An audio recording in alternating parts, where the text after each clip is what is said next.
வணக்கம். சத்திரிய பாசறை மற்றும் காமராஜர் நேதாஜி சமூக அறக்கட்டளையின் நிறுவன தலைவர் ஆதித்யா சம்பத்குமார் பேசுகிறேன். கடந்த காலங்களில் தமிழகத்தில் பரபரப்பாக ஓடிக்கொண்டிருக்கும் சம்பவங்களில் ஒன்று, திருப்புவனம் அஜித்குமார் அவர்கள் கொலையான விதம் பற்றி ஒரு பரபரப்பான செய்திகள் ஓடிக்கொண்டிருக்கின்றன.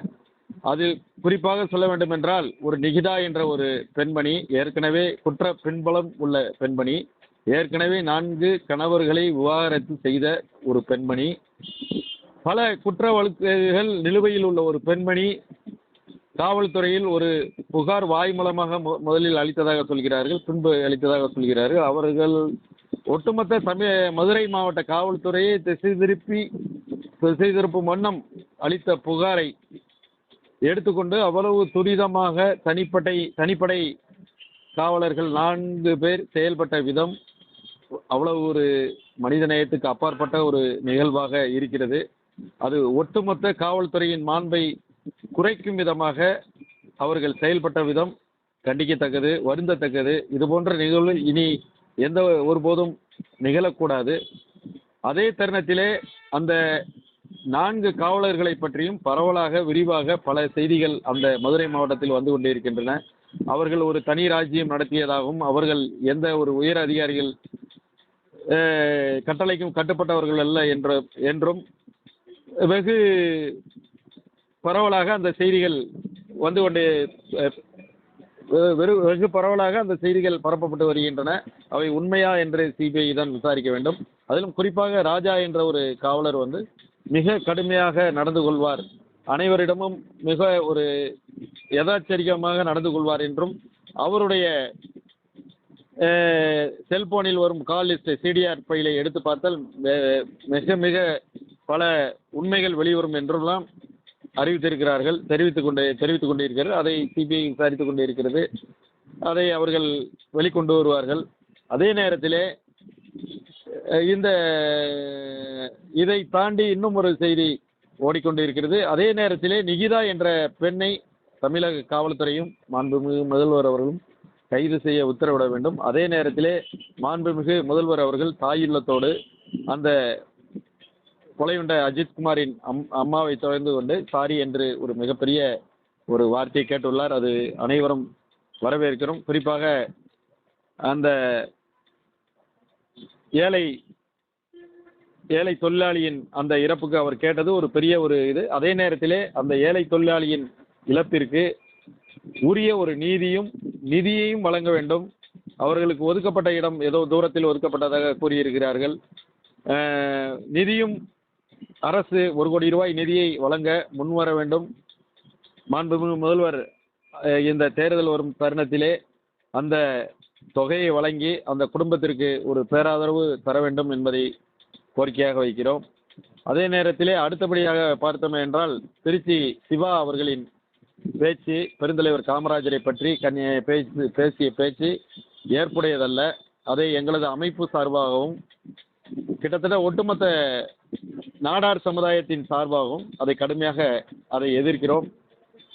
இது சமுதாயத்து ரீதியாக கொண்டு போக வேண்டிய விஷயம் இல்லை என்றாலும், இன்று அவரை தெய்வமாக போற்றி வணங்கக்கூடிய அந்த தென்பகுதி மக்களின் குமரல்களின் விளைவாக ஏற்பட்ட அந்த வார்த்தையை தெரிவிக்க வேண்டிய கட்டாயமும் பொறுப்பும் கடமையும் நமக்கு இருப்பதால் அதை தெரிவிக்க வேண்டிய பொறுப்பு இருக்கிறது. அதே நேரத்திலே மாண்புமிகு முதல்வர் அவர்கள் பெருந்தலைவரை பற்றி இதுபோன்ற செய்திகளும் ஏற்புடையதல்ல, இதெல்லாம் இதுபோன்ற யாரும் பேசக்கூடாது என்று சமீபத்தில் தெரிவித்திருந்தார்கள்.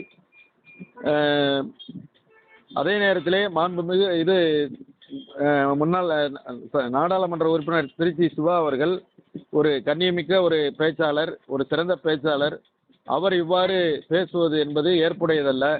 அவர் தன்னுடைய தவறை உணர்ந்து கொண்டு கண்டிப்பாக மன்னிப்பு கேட்க வேண்டும் என்பது எங்களுடைய எல்லாருடைய கோரிக்கை.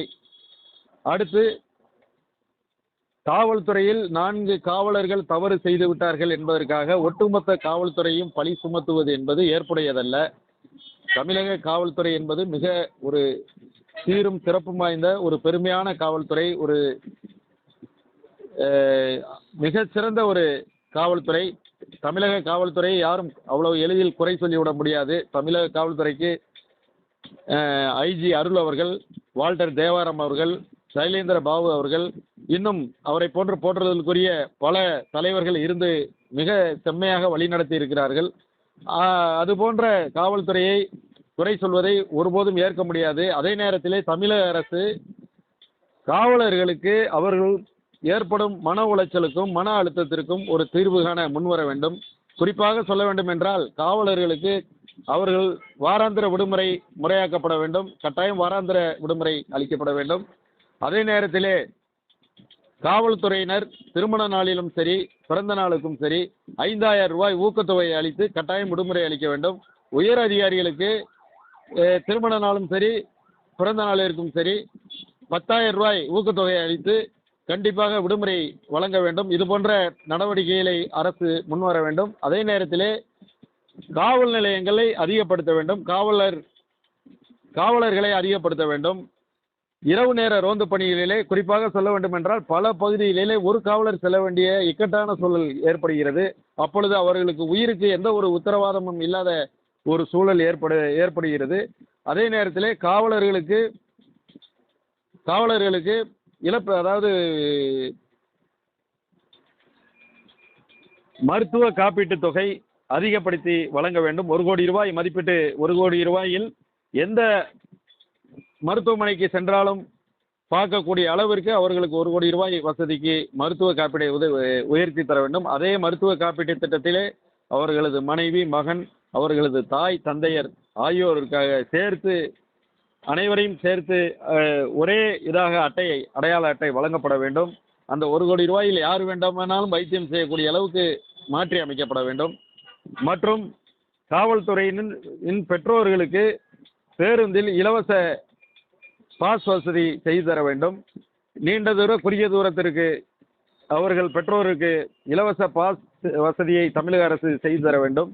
அதே போல கேண்டீன் எப்படி அவர்களுக்கு கேண்டீன் வைத்திருக்கிறார்களோ அதில் எப்படி இராணுவத்திற்கு அனைத்து பொருள்களும் எப்படி வழங்குகிறார்களோ அதே போல் காவல்துறையினருக்கும் அனைத்து பொருளும் தாராளமாக கிடைக்கக்கூடிய வகையில் வழி செய்திட வேண்டும். அந்த கேண்டீன் கிட்டத்தட்ட இப்போ சென்னையில் 2 தான் இருக்குன்னு நினைக்கிறேன். நம்ம தாமரை ஏரியாவில், உமனாஞ்சேரி, அப்புறம் இன்னொரு இடத்துல சொல்கிறாங்க. இதை அதிகப்படுத்த வேண்டும். மற்றும் பெண் காவலர்களுக்கு ஸ்கூட்டி மானிய தொகையில் வழங்க வேண்டும்.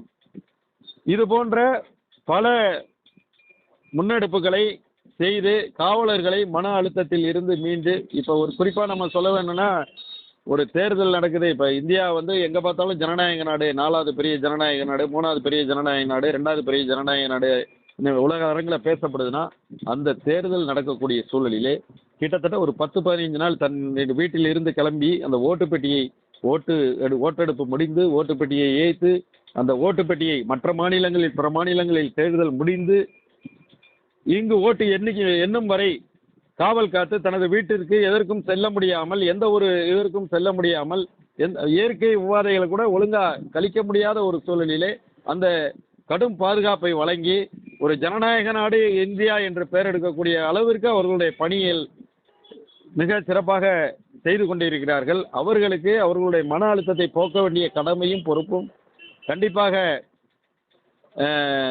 தமிழக அரசுக்கு உண்டு. அதை கண்டிப்பாக தமிழக அரசு நடத்தி காவலர்களது மன அழுத்தத்தை போக்கும் நடவடிக்கையை எடுக்க வேண்டும். இது பற்றி பலரும் தெரிவித்திருக்கிறார்கள். சமீபத்தில் முன்னாள் காவல்துறை டிஜிபியும் பாரதிய ஜனதா கட்சியின் முன்னாள் தலைவரும் கூட இது பற்றி பேசியிருக்கிறார்கள். இது போன்ற இன்னும் எண்ணற்ற தலைவர்கள் பேசியிருக்கிறார்கள். காவல்துறையினருக்காக குரல் கொடுக்க அனைவரும் முன்வர வேண்டும்.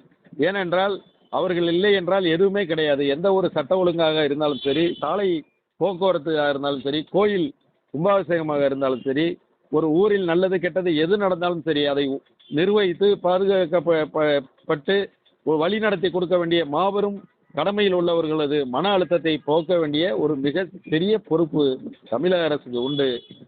இதை மாண்புமிகு டிஜிபி அவர்கள் தமிழக முதல்வருக்கு கொண்டு செல்ல வேண்டும். உளவுத்துறை காவலர்களும் இதை மாண்புமிகு முதல்வர்கள் அவர்களிடம் கொண்டு செல்ல வேண்டும். அதே காவல்துறையினர் மீது தனி கவனம் செலுத்த வேண்டும். என துறை அவரது துறை என்று ஒரு பணிவான வேண்டுகோளை விடுத்து விடைபெறுகிறேன். நன்றி, வணக்கம்.